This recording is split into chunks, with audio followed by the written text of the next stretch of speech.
पिछले कुछ सालों से खाटू श्याम जी के भक्तों की तादाद लगातार बढ़ती ही जा रही है। कहा जाता है कि खाटू श्याम बाबा जिस किसी के सर पर अपना हाथ रखते हैं वो जीवन में कभी हारता नहीं है, इसलिए उन्हें हारे का सहारा भी कहते हैं। नमस्कार दोस्तों, एक बार फिर से स्वागत है आप सबका आपके अपने चैनल ज्ञान की बातें में। दोस्तों, आज ये जो घटना हम आपको बताने जा रहे हैं ये गुड़गांव में रहने वाले एक परिवार की है। ये घटना अभी 9 महीने पहले अक्टूबर की ही है। अभिषेक और उनकी पत्नी नेहा गुड़गांव के एक फ्लैट में रहते थे। दोनों एक प्राइवेट कंपनी में जॉब करते थे। 1 साल पहले ही दोनों की शादी हुई थी।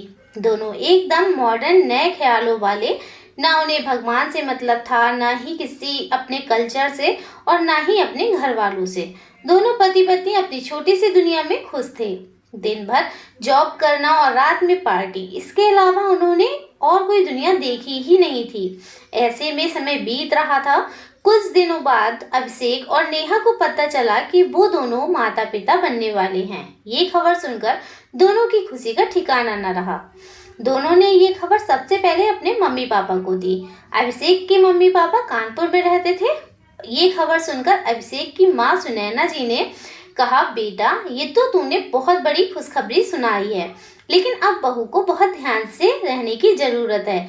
तू अब उसकी नौकरी छुड़वा दे और मैं वहाँ आ जाती हूँ। बच्चा होने तक मैं अच्छे से बहू का ध्यान रखूंगी। तभी नेहा उन्हें आने के लिए मना कर देती है। अभिषेक नेहा को समझाता है कि माँ को आ जाने दो, वो तुम्हारा अच्छे से ध्यान रख लेंगी। लेकिन नेहा कहती है, आज के समय में किसी की जरूरत नहीं पड़ती और तुम्हारी माँ बहुत ही पुराने जमाने की हैं। मैं एक अच्छी सी मेड रख लूंगी अपना ध्यान रखने के लिए, और आगे जरूरत पड़ी तो एक नर्स हायर कर लेंगे। आप चिंता मत करिए। ऐसे ही समय बीतने लगता है। नेहा अपना अच्छे से ध्यान रखती है और ऑफिस भी जाती थी। उसने 2 मेड रख ली थी, एक घर के कामों के लिए और एक अपना ध्यान रखने के लिए। ऐसे ही 4 महीने बीत जाते हैं। नेहा ने अब ऑफिस से छुट्टी ले ली थी। वो सारा दिन घर पर ही रहती और आराम करती। ऐसे में 8 महीने बीत गए। अभिषेक की माँ रोज फोन करके नेहा के हालचाल पूछ लिया करती थी। एक दिन नेहा घर पर आराम कर रही थी, तभी उसे बहुत जोर से प्यास लगी। उसने अपनी मेड को आवाज दी, लेकिन कई बार बुलाने पर भी कोई नहीं आया। नेहा धीरे धीरे चलकर किचन तक गई और पानी लेकर आई। फर्श पर अभी पोछा लगा था, इसलिए थोड़ा गीला था। नेहा ने ध्यान नहीं दिया और उसका पांव फिसल गया। वो बहुत जोर से पेट के बल जमीन पर गिर पड़ी। नेहा जोर जोर से चिल्ला रही थी, लेकिन घर में कोई नहीं था। वो दर्द से बुरी तरह तड़प रही थी। बहुत देर चिल्लाने के बाद वो बेहोश हो गई। थोड़ी देर बाद जब दोनों मेड आई तो नेहा को देखकर घबरा गईं। उन्होंने अभिषेक को फोन किया। कुछ देर बाद नेहा को हॉस्पिटल में एडमिट कर दिया गया। अभिषेक बहुत डर गया था। कुछ देर बाद नेहा का चेकअप करने के बाद डॉक्टर ने बताया कि माँ और बच्चा दोनों ठीक हैं। उसके बाद अभिषेक और नेहा घर वापस आ गए। 2 हफ्ते बाद नेहा की डिलीवरी हुई और उसने एक बेटे को जन्म दिया। दोनों के माता पिता भी वहां पहुंच गए थे। पूरा परिवार बहुत खुश था। लेकिन 2 दिन बाद अभिषेक की माँ ने महसूस किया कि बच्चा किसी भी चीज पर कोई रेस्पॉन्स नहीं दे रहा है। ना वो किसी की बात सुनता है, ना ही किसी को देखकर कोई एक्टिविटी करता है। उन्होंने तुरंत ये बात सबको बताई। सब लोग तुरंत बच्चे को लेकर हॉस्पिटल गए। डॉक्टर ने बच्चे का अच्छे से चेकअप किया और उसके बाद जो डॉक्टर ने बताया उसे सुनकर सबके होश उड़ गए। डॉक्टर ने कहा कि ये बच्चा ना आंखों से देख पा रहा है, ना ही कानों से सुन पा रहा है। ये सुनकर सब रोने लगे। किसी को समझ नहीं आ रहा था कि अचानक ये सब क्या हो गया। नेहा डॉक्टर के सामने रोने लगी कि डॉक्टर प्लीज मेरे बच्चे को ठीक कर दीजिए। लेकिन डॉक्टर ने कहा कि अभी हम कुछ ठीक से बता नहीं सकते, अभी हमें इसे सारे टेस्ट करने होंगे, उसके बाद ही कुछ बता पाएंगे। सब लोग घर वापस आ गए। सबकी आंखों में आंसू थे। सारी खुशियां एक पल में बिखर गईं। अगले दिन नेहा और अभिषेक बच्चे को लेकर हॉस्पिटल गए, जहां बच्चे के सारे टेस्ट हुए। 2 दिन बाद डॉक्टर ने बताया कि बच्चे के दिमाग पर चोट लगी है, जिसकी वजह से दिमाग का एक हिस्सा पूरी तरह से डैमेज हो गया है। इसलिए बच्चे की आंखों की रोशनी चली गई है और वो सुन भी नहीं पाएगा।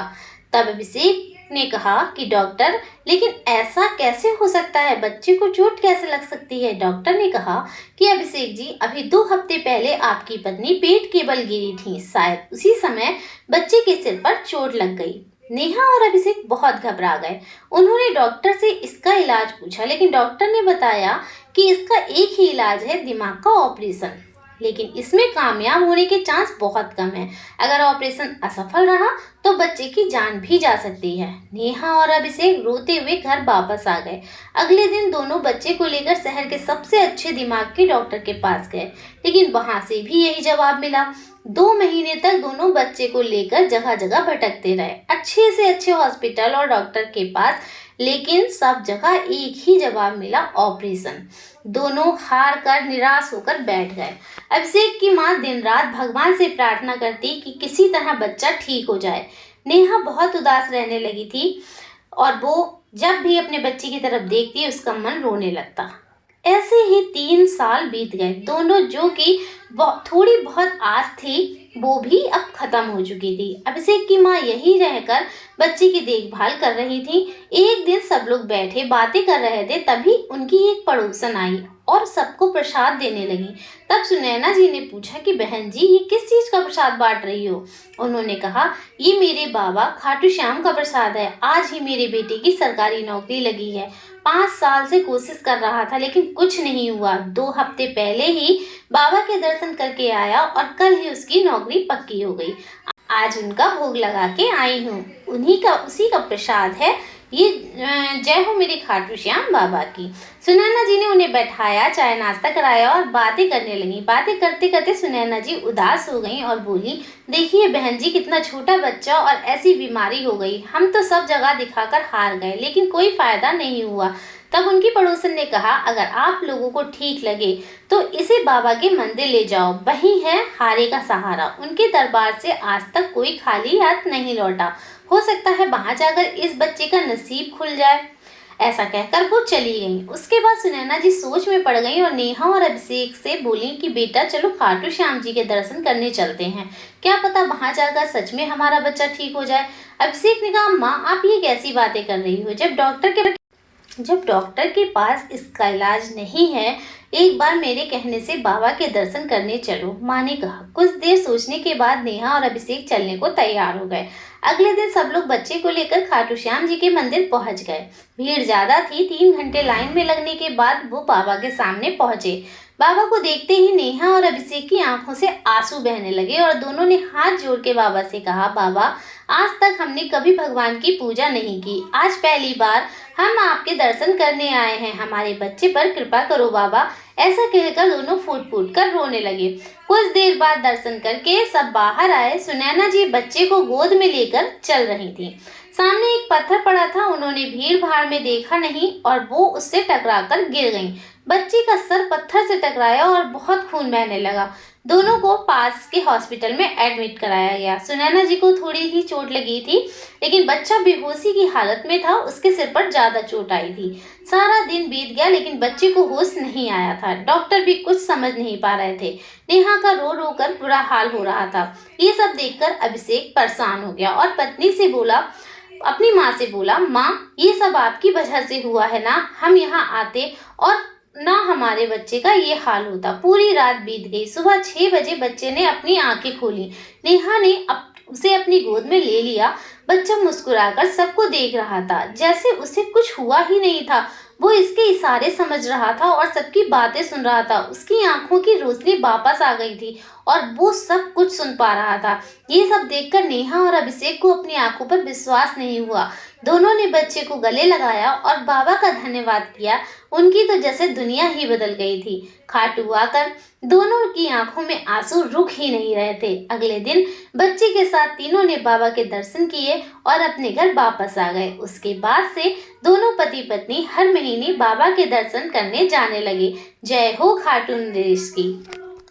दोस्तों ये एक सच्ची घटना है। अगर आपको ये मेरी बताई हुई कहानी पसंद आई हो तो प्लीज वीडियो को लाइक कीजिए, शेयर कीजिए और सब्सक्राइब कीजिए। जय श्री श्याम।